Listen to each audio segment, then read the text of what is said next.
Hello दोस्तों, कैसे हैं आप लोग। उम्मीद करते हैं अच्छे होंगे। दोस्तों, इस वीडियो में language English and Hindi practice set paper देखने वाले हैं। यह वीडियो बीपीएससी टी 4.0 के लिए अत्यंत आवश्यक है। तो चलिए शुरू करते हैं।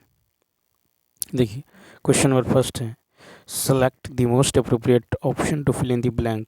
The window blew so dot dot at night that many trees fill in the park. तो यहाँ पे राइट आंसर होगा सी ऑप्शन। क्या होगा? तो फाइसली FIERCELY। तो देखिए, यहाँ पे पेड़ उखड़ने का कारण है हवा का प्रचंड बहाना। ठीक है, तो फायरसली क्या है? यहाँ पे एडवर्ब है। ठीक है, उसके बाद देखिए, इंटेंसली। इंटेंसली मतलब होता है तीव्रता से। क्या होता है? तीव्रता से। ठीक है, उसके बाद GENTLY, जेंटली मतलब होता है धीरे धीरे, धीरे धीरे। ठीक है, धीरे धीरे। नेक्स्ट क्वेश्चन है कि India gate is situated in which city. तो यहाँ पे राइट आंसर होगा ए ऑप्शन। तो देखिए, India gate is situated in new Delhi. Next question देखिए, नेक्स्ट है कि select the most appropriate option to fill in the blank. Dot dot dot sign of exclamation, the great leader is no more. तो यहाँ पे right answer होगा C option. क्या होगा? तो अल्लास। ठीक है, alas the great leader is no more. तो यहाँ पे राइट आंसर हो जाएगा आपको। तो देखिए, अल्लास का मतलब होता है हाई। ठीक है, तो यहाँ पे जो हो जाएगा सी ऑप्शन हो जाएगा। अब नेक्स्ट क्वेश्चन है कि select the option that can be used as a one word substitution for given group of words. Story of an individual written by himself। तो यहाँ पे राइट आंसर होगा बी ऑप्शन, ऑटोबायोग्राफी। ठीक है, story of an individual written by himself, that means autobiography. इसका मतलब होता है आत्मकथा। क्या होता है? आत्मकथा। नोवेल मतलब क्या होता है? नोवेल मतलब होता है आपको उपन्यास। ठीक है, बायोग्राफी मतलब होता है दूसरे के द्वारा लिखी गई जीवनी। नेक्स्ट क्वेश्चन है, choose the one word that can substitute the given sentence, science of the races of mankind. तो यहाँ पे क्या होगा? तो यहाँ पे राइट आंसर होगा सी ऑप्शन। ठीक है, science of races of mankind का मतलब होता है एथनोलॉजी, यानी मानव जाति विज्ञान। क्या होता है? Ethnology. Science of races of mankind यानी एथनोलॉजी, मानव जाति विज्ञान। स्टडी ऑफ फैमिली हिस्ट्री, इसको बोलते हैं जीनियोलॉजी, यानी वंशावली। ठीक है, नेक्स्ट क्वेश्चन देखिए, क्वेश्चन नंबर जो है 6 है। कहता है कि the feminine gender of monk is, 6 का होगा ए ऑप्शन, नन हो जाएगा। The feminine gender of monk is nun. Question number 7 है, the feminine gender of horse is. The feminine gender of horse is, ये हो जाएगा सी ऑप्शन, मेयर। तो देखिए, a mare is a adult female horse. Horse मतलब होता है घोड़ा और मेयर मतलब घोड़ी। नेक्स्ट क्वेश्चन नंबर 8 है, the matter is presented alphabetically, choose adverb in the sentence. तो 8 का हो जाएगा आपको बी ऑप्शन। क्या हो जाएगा? अल्फ़ाबेटिकली हो जाएगा। तो देखिए, LY से समाप्त होने वाला शब्द एडवर्ब होता है। ठीक है, और इसमें एडवर्ब भी चूज करना है। तो यहाँ पे क्या हो जाएगा? अल्फ़ाबेटिकली। नेक्स्ट क्वेश्चन नंबर 9 है कि मैं खाना खा चुका था, इस वाक्य में कौन सा भूतकालिक भेद है? 9 का सी, पूर्णभूत। तो देखिए, यहाँ पे हो जाएगा आपको पूर्णभूत हो जाएगा। ठीक है, तो प्रस्तुत वाक्य में क्रिया की समाप्ति का पूर्णबोध हो रहा है। ठीक है, और क्रिया समाप्त हुए काफ़ी समय बीत गया है, इस वाक्य में पूर्णभूत है। नेक्स्ट 10 है कि पुस्तक का बहुवचन रूप। तो 10 का होगा ए, पुस्तक। पुस्तक का बहुवचन पुस्तक है। नेक्स्ट 11 है कि निम्नलिखित में से कौन सा शब्द वर्तनी की दृष्टि से शुद्ध है? 11 का बी, प्रतिनिधि।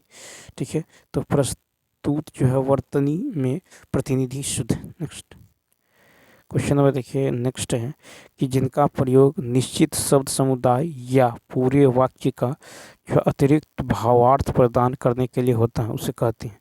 12 का सी ऑप्शन, निपात।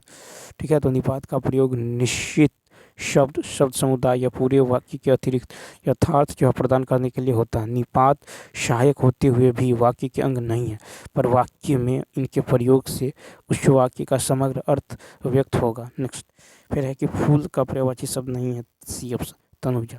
फूल का पर्यायवाची शब्द जो है तनुजा नहीं है, फूल के पर्यायवाची है सुमन, पुष्प, प्रसून तथा कुसुम। तनुजा पुत्री का पर्यायवाची। 14 फिर है परिमाणवाचक क्रिया विशेषण अवयव है, सी ऑप्शन। तो देखिए इतना परिमाणवाचक क्रिया विशेषण अवयव है, ठीक है, जबकि सर्वदा कालवाचक क्रिया विशेषण अवयव है, ठीक है, सर्वत्र स्थानवाचक क्रिया विशेषण अवयव है। नेक्स्ट 15 है आंशिक शब्द में प्रत्यय क्या है, बी ऑप्शन इक, ठीक है, आंशिक शब्द में इक प्रत्यय है, ठीक है, आंशिक शब्द में हर्ष ई अको, ठीक है, हर्ष ई अको प्रत्यय से बने शब्द है लौकिक, ठीक है, यानी लोक प्लस इक। फिर है चारित्रिक यानी चरित्र जोड़ इक, भौतिक यानी भूत जोड़ इक आदि। 16 देखिए 16 है तिलक किस प्रकार का शब्द है, 16 का ए तत्सम। तो तिलक शब्द जो है तत्सम है, इसका तद्भव शब्द टीका है, ठीक है, तो तत्सम शब्द वे शब्द हैं जिन्हें सीधे संस्कृत भाषा से हिंदी भाषा में शामिल कर लिया गया है। 17 है अनुमान का विशेषण, ए ऑप्शन अनुमानित, अनुमान का विशेषण अनुमानित होता है। नेक्स्ट 18 नंबर देखिए, 18 नंबर है कि तालव स का उच्चारण स्थान, तो 18 का ए तालु हो जाएगा, ठीक है, तो तालव स का उच्चारण स्थान हो जाएगा तालु। इसके अतिरिक्त जो है चवर्ग, ठीक है, नेक्स्ट क्वेश्चन देखिए, इसके बाद चवर्ग जैसे च छ ज झ का उच्चारण स्थान भी तालु है, ठीक है, तालु, तालव स का उच्चारण स्थान है तालु, ठीक है। नेक्स्ट 19 नंबर देखिए, 19 है कि वह खा रहा था मैं, वह खा रहा था मैं खा रहा था, कौन सा काल है, 19 का ए ऑप्शन अपूर्ण भूत।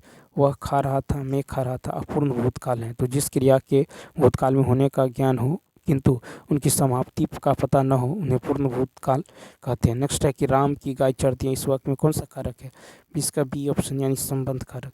तो राम की गाय चरती है वाक्य में संबंध कारक है, ठीक है, तो यहाँ पे संबंध कारक है, जिससे देखिए कर्ता ने कर्म को करण से, द्वारा, संप्रदान को के लिए, आपादान से, ठीक है, संबंध का के की रारेरी अधिकरण में पर, ठीक है, भीतर संबोधन हे अहो अजी अरे।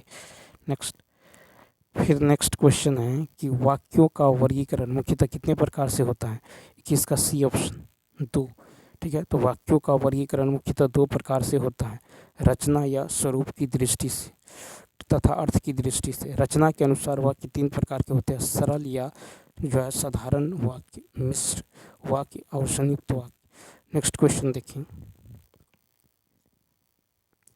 नेक्स्ट है कि अशुद्ध वाक्य का चयन कीजिए, तो 22 का जो है अशुद्ध वाक्य का चयन करना है, तो 22 का क्या हो जाएगा, तो 22 का यहाँ पे हो जाएगा ए ऑप्शन, यानी माता पिता जो पूजनीय है, ठीक है, तो माता पिता पूजनीय है वाक्य शुद्ध है, ठीक है, माता पिता वो जो है ए ऑफ 22 का जो है माता पिता पूजनीय है वाक्य अशुद्ध है।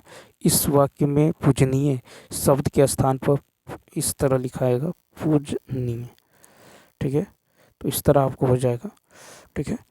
उसके बाद देखिए यहाँ पे जो देखे थे कहता है कि वाक्यों का वर्गीकरण मुख्यतः कितने प्रकार से होता है, तो 21 का हो जाएगा सी ऑप्शन, ठीक है, 21 का जो है सी ऑप्शन। तो वाक्यों का वर्गीकरण मुख्यतः 2 प्रकार से होता है, रचना या स्वरूप की दृष्टि से, ठीक है, अर्थ की दृष्टि से, रचना या स्वरूप, और दूसरा होता है अर्थ की दृष्टि से। रचना के अनुसार वाक्य 3 प्रकार के होते हैं, सरल या साधारण, ठीक है, मिश्र वाक्य, संयुक्त वाक्य। अर्थ की दृष्टि से वाक्य के 8 भेद हैं, ठीक है, विधिवाचक, निषेधवाचक, आज्ञावाचक, प्रश्नवाचक, विषम्यावाचक, संदेहवाचक, इच्छाबोधक तथा संकेतवाचक। नेक्स्ट क्वेश्चन देखिए, नेक्स्ट क्वेश्चन है कि 2 समानार्थी शब्दों की पुनरुक्ति के बीच में किस विराम चिन्ह का प्रयोग होता है, तो इसका होगा ए योजक, ठीक है, तो क्या हो जाएगा योजक। तो जब एक ही शब्द की आवृत्ति जो है एकाधिक बार हो, अर्थात किसी शब्द की पुनरावृत्ति हो, तो योजक चिन्ह लगाया जाना चाहिए, जैसे दौड़ो भागो। नेक्स्ट फिर देखिए कि समानार्थी शब्द एक ही साथ हो तो योजक चिन्ह लगाया जाना चाहिए, जैसे लाल, ठीक है, लाल सुख, उसके बाद है चिट्ठी, पत्री आदि। नेक्स्ट है कि कौन क्या गंगा का पर्यायवाची नहीं है, 24 का, ठीक है, तो सी ऑप्शन क्या हो जाएगा कालिंदी, कालिंदी। तो गंगा का पर्यायवाची शब्द कालिंदी नहीं है, गंगा का पर्यायवाची हम मंदाकिनी, भागीरथी, सुरसरिता, देव नदी, सुरसरी, देवशरी, देव पगा, ठीक है, जाह्नवी, विष्णुपदी आदि। यमुना का पर्यायवाची है काली नदी, ठीक है, अक्रजा, फिर है रवि तन्या, कृष्णा, काल गंगा, जमुना, राम भगिनी आदि। 25 नंबर देखिए, 25 है कि उत्पत्ति के आधार पर शब्द के कितने भेद हैं, तो 25 का सी ऑप्शन। तो देखिए उत्पत्ति के आधार पर शब्द के 4 भेद होते हैं, तद्भव, तत्सम, देशज, विदेशज, उत्पत्ति के आधार पर। नेक्स्ट क्वेश्चन देखिएगा, तो विकल्पों में तत्सम शब्द कौन सा है, तो 26 का ए। तो अश्रु, देखिए आंसू का तत्सम रूप अश्रु होता है, आंसू का तत्सम रूप अश्रु होता है, आंसू का तत्सम रूप अश्रु होता है, ठीक है। उसके बाद देखिए 27, फिर है कि पर्यायवाची शब्द शत्रु का पर्यायवाची, तो 27 का हो जाएगा बी, अरि, ठीक है। तो देखिए यहाँ पे शत्रु का पर्यायवाची शब्द है अरि, ठीक है। अन्य विकल्पों के पर्यायवाची जो है, अन्य विकल्पों के पर्यायवाची मित्र हैं, ठीक है। नेक्स्ट क्वेश्चन देखिए, नेक्स्ट क्वेश्चन है कि लिंग की दृष्टि से हाथी क्या है, तो बी ऑप्शन पुल्लिंग। लिंग की दृष्टि से हाथी पुल्लिंग है, हाथी का स्त्रीलिंग रूप हथिनी है, क्या है, हथिनी। नेक्स्ट क्वेश्चन नंबर देखिए 29 है, कहता है कि क्रिया के संबंध में कौन सा कथन सही है, 29 का सी ऑप्शन, यानी क्रियापद के उस अंश को धातु कहते हैं जो किसी क्रिया के प्राय सभी रूपों में पाया जाता है, ठीक है। नेक्स्ट क्वेश्चन नंबर 30 नंबर देखिए, 30 है कि जितेंद्रिय, जितेंद्रिय का सही संधि विच्छेद, 30 का होगा सी, जीत प्लस इंद्रिय। जितेंद्रिय का सही संधि विच्छेद होगा जीत प्लस इंद्रिय, क्या होगा, जीत प्लस इंद्रिय, ठीक है। जितेंद्र, जितेंद्र में गुण संधि है, ठीक है। जितेंद्र का अर्थ होता है जिसने सारी इंद्रियों को जीत लिया है। जितेंद्र में बहुब्रीहि समास है, यदि समास की बात हो तो बहुब्रीहि समास, ठीक है, और गुण की संधि की बात हो तो गुण संधि। तो चलिए दोस्तों, इस वीडियो में इतना ही।